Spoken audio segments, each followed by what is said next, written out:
General Nicolas Torre, retired na as 4-star general. Kaso, hindi niya alam? Bakit? Tingnan niyo to. General Torre, pagpasensyahan nyo na, hindi ko pwedeng hindi itanong. Lalo na po ngayon nga, ay ngayong araw, iginawad na po ang 4-star general kay General Nartates bilang PNP chief. At naroon pa rin yung issue ng, retired ka na ba talaga? Kasi pag retired na, wala na yung 4-star general.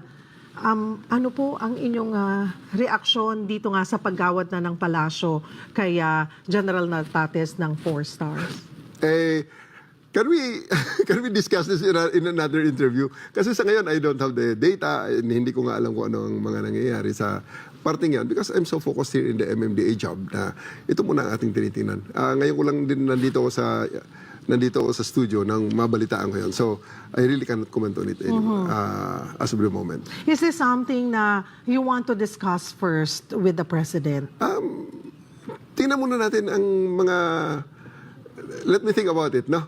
Let's just discuss this in another interview. Huwag kayong mag-alala, babalik tayo rito. Promise ha, babalik Yes, ka po ma'am. sa iba na lang, sige kung ayaw mo muna. Yun nga po yung optional retirement and even yung sinasabi ng iba ring officials na secondment, yun po ba ay na-plansya na or hindi pa rin? Huwag muna rin. Huwag natin i-discuss muna kasi ang dami ng mga opinions yan. I don't think my opinion here will matter as of the moment, no? Iyan na natin silang mag-discuss yan. Kalain mo nga naman, di mo alam na wala na sa'yo yung 4-star general. Tapos sasabihin mo na pag-usapan mo na and everything, tapos binigay na sa ibang tao. Meaning, wala na sa'yo, right? But anyway, baka hindi niya alam kasi busy-busy siya sa bago niyang posisyon na as general manager ng MMDA, right? Anyway, let me know what you guys think. For me, that's what I understand. For now, cheers, bye!